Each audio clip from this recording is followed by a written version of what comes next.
જય શ્રી કૃષ્ણ, જય માતાજી. કેમ છો બધા? મજામાં? તો સ્વાગત છે તમારા બધાનો આજના નવા વિડીયોમાં. ને જો અત્યારે ઘડિયાળમાં 9:30 થયા છે. અમારે બધું કામ થઈ ગયું છે કે 9:30 બધું કામ થઈ જ ગયું હોય. અને છોકરા બે સ્કૂલે વહી ગયા છે. એમાં મમ્મીને જો થોડોક હાથ દુખે છે ને તો જવું છે દવા લેવા. તો અહીં તૈયાર થઈને બેસી ગયા છે કે હમણાં જાવ ને દવા લેતી આવું. બે વારો કાઢ્યો કા મને દાંત દુખતો હતો હું કાલ બતાવી યાદ જાય છે. જય શ્રી કૃષ્ણ, જય માતાજી. મેંદેડે જવું છે, હાથ દુખે છે તે દવા લેવા નવરા થઈ ગયા છે એથી તો દવા લઈ આવું. રિક્ષા જડે તો આટલી વહી જાઉં. પણ આ માખ્યું તો જો હાવ માખ્યું તો હાવ મારે તો બહુ સારી કંઈક દવા આવતી હોય તો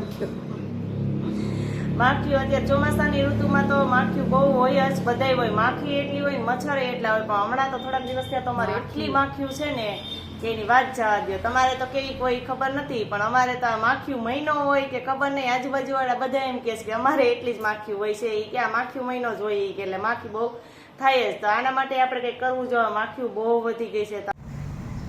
તો જો અત્યારે ચોમાસામાં હમણાં હું મારી મમ્મી વાત કરતા હતા ને એની જેમ કે ચોમાસામાં માખીઓ બહુ થઈ ગઈ છે. તો માખી બહુ થઈ ગઈ છે ને તો એના માટે મેં હમણાં 2 દિવસથી ટ્રાય કરી હતી ને તો થોડોક ફેર પડી ગયો ને એવું લાગે છે. તો જો આ પાણી લીધું ને પોતાનું, એમાં મેં થોડુંક અમથું ગરમ પાણી આંગળી હતું કર્યું છે. તો એ ગરમ પાણી નાખી દીધું અને થોડુંક છે ને મીઠું નાખ્યું. મીઠું નાખીએ ને એને માખીઓ છે ને ઓછી આવે એટલે મીઠું નાખું છું. એક દિવસ તો મારે કીધે વધારે મીઠું નખાઈ ગયું ને તો પોતું કર્યું ને તો બધે આમ પગ મૂકીએ ને તો પગ ચોટે ચીપચીપું થઈ ગયું. તો આજ મેં થોડુંક મીઠું લીધું છે. તો મીઠું છે ને એ ખારું હોય કે ખબર નહીં કેમ એનાથી ઓછી આવે છે. એટલે માખી મીઠાવાળું પોતું કર્યું ને તો 2 દિવસથી સહેજ ફેર પડી ગયો છે. થોડીક છે ને ફિનાઇલ નાખ્યું. ફિનાઇલ થઈ રહી છે, લેવા જવી પડે એમ છે. અને અમે જો તનીની ફિનાઇલ છે ને એ વાપરીએ છીએ. બહુ સ્ટ્રોંગ આવે ને તો અત્યારે ચોમાસામાં એ બહુ સારી. તો થોડીક ફિનાઇલ નાખી દે. અને હવે એનાથી પોતું કરું જ ને. 2 દિવસ ટ્રાય કરી હતી એટલે થોડોક ફેર છે. એટલે આજે હું પાછી જો અત્યારે ટ્રાય કરું છું. તમે બધા ચોમાસામાં ઘરે આ ટ્રાય કરજો જ. એટલે ઓછી તો નહીં જ થાય કેમ કે અત્યારે માખીઓ બહુ હોય જ એમ, પણ થોડોક ફેર પડી જાય. નકર તો અમારે બહુ હતી. હમણાં 2 દિવસથી મેં ટ્રાય કરીને એટલે ઘણો ફરક પડી ગયો છે. આજે હું પણ છે ને એનું જો આ બધું મિક્સ કરી અને પોતું કરી નાખ. ગરમ પાણીથી કંઈ માખીમાં ફેર ન પડે, પણ ગરમ પાણી આપણે થોડુંક નાખીએ ને તો એમ કહેવાય કે આપણે ગયા અત્યારે ચોમાસામાં બધું ઓલી ફૂગ જામી જાય ને એવું બધું થઈ જાય ને કે બેક્ટેરિયા કે એવું, એ ગરમ પાણીથી નાશ થાય. એટલે ગરમ પાણી મેં થોડુંક લીધું છે. હાલ આપણે ફટાફટ પોતું કરી નાખીએ. રસોડામાં જો ગમે એટલી વખત પોતું કરીએ ને તો એ સહેજે કંઈ નીચે પડ્યું હોય ને તો માખી થઈ જાય છે. તો આપણે રસોડામાં પણ ફટાફટ પહેલા પોતું કરી નાખીએ પછી બહાર કરીએ.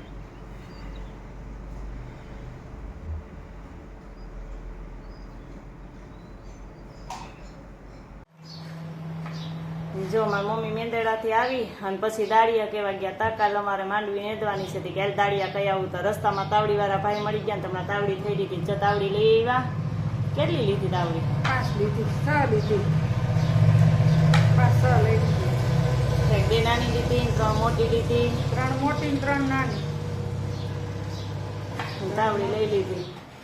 એને લોઢી ઉપર રોટલા કરીએ ને એટલે એને ન ગમે કે તાવડી ઉપર જ કરવાના. લોઢી રોટલા સારો ન થાય. રોટી રોટલા ન ખવાય, તાવડી ના ખવાય. ચૂલો હોય ને હું ચૂલો હોય ને તો તાવડી માંડું. ગેસ ઉપર એમ થાય કે લોઢી છે ને એ તાવડી ઘડકમાં ગેસ ઉપર તપતી નથી એટલે હું છે ને લોઢી મૂકી દઉં ફટાફટ થઈ જાય. તો એને ગેસની હોતે લઈ લીધી. મને કે ગેસ ઉપર એ તાવડી જ રાખજો, લોઢીના રોટલા મને ન ભાવે. તો તાવડી લઈ લીધી. આસ્તે બધી બધી લઈ લીધી. જો હાલો હવે જો ઘડિયાળમાં 12 થવા આવ્યા છે અને અમારે જમવાનો ટાઈમ થઈ ગયો છે. તો હવે અમે જમવા બેસી જઈએ અને જમી લઈએ.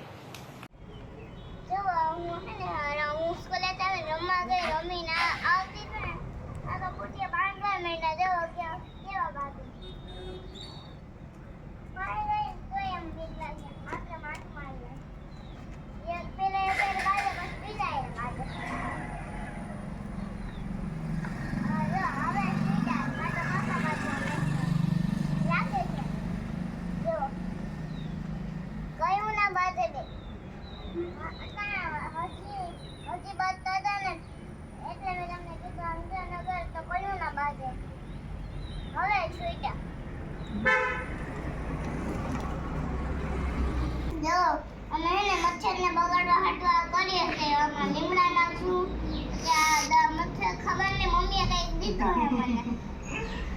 તો જો સવારે આપણે છે ને માખીઓ બહુ અત્યારે ચોમાસામાં થઈ ગઈ હતી ને તો માખી કેમ વહી જાય એના માટે આપણે કર્યું હતું કે એમાં બધી પોતાને એવી રીતે કર્યું હતું, ફિનાઇલ નાખીને મીઠું નાખીને એવી રીતે. તો અત્યારે જો ચોમાસામાં મચ્છર પણ બહુ થાય છે, તો મચ્છર કેવી રીતે ઓલો ભાગે ને, મચ્છર કેવી રીતે દૂર થાય ને એના માટે જો આપણે અત્યારે આ દેશી ઉપચાર કર્યો છે. કેમ કે અત્યારે થોડીક જ પંખો મને ખબર જ નથી આમાં હું ના હોય લીમડો ના શું છે એ જ નથી ખબર. તો જો લાઈટ થોડી તો પંખો ચાલુ હોય ને એટલે ખબર ન પડે, થોડીક વાર લાઈટ વહી જાય ને એટલે મચ્છર મંડે ગુણ કરવા. તે ચોમાસામાં એટલા બધા મચ્છર થઈ ગયા છે ને, તો જો આ ક્યારની મેં આલો ભઠ્ઠો કરવા મૂક્યું હતું છાણા નાખીને, એટલે હજો ભઠ્ઠો થઈ ગયો છે ને, તો હવે એમાં આપણે આ લીમડો નાખી અને ધુવાડે કરશું. લીમડો જો ઈ તો હું કહેતી હતી મને ખબર નથી આ શું છે મમ્મીને ખબર. તને કેટલી ખબર? આની ને મમ્મી જો આ લીમડો આનું નાખું છે. નાખી એને કહેવાય કપૂર ગોટી. તે લીમડો નાખશું અને પછી વચ્ચે છે ને જો આ કપૂર ગોટી અમે નાખશું, એની ધુવાડી કરશું. કપૂર ગોટી બધાને ખબર જ હોય, અને આમ બરાસ કપૂર કહેવાય, કપૂર ગોટી કહેવાય. આપણે કોરોનામાં બધા એનો બહુ ઉપયોગ કર્યો હતો. મમ્મી લીમડો નાખ્યો અને પછી જે આ કપૂર ગોટી છે ને એ નાખીને, તો અત્યારે એની કેવી એકદમ સુગંધ આવે. કેવી સુગંધ આવે છે તમને ખબર પડે છે આનું? બામ જેવી નથી આવતી હે? બામ જેવી સુગંધ આવે. બસ હવે નો નાખતી એટલા બસ.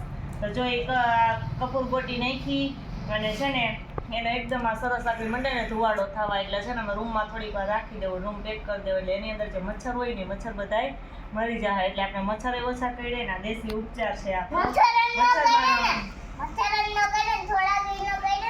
મચ્છર મરી જાય, મચ્છર કઈડે કેથી કાવીશું બેન? હા, મચ્છર બધા મરી જાય એટલે આપણે મચ્છર ન કઈડે. તો આ જો મચ્છર ભગાવવા માટેનો આ દેશી ઉપચાર આપણે કર્યો છે. જોકે બધાના ઘરમાં બધા કરતા જ હોય આ રીતે, લીમડાની ને એની ધુવાડી કરતા હોય, પણ આ કપૂર ગોટી છે એ કદાચ કોઈ ન નાખતું હોય તો કપૂર ગોટી નાખીને પણ આમાં ટ્રાય કરજો તમે, એટલે આપણા સ્વાસ્થ્ય માટે પણ સારું અત્યારે ચોમાસામાં.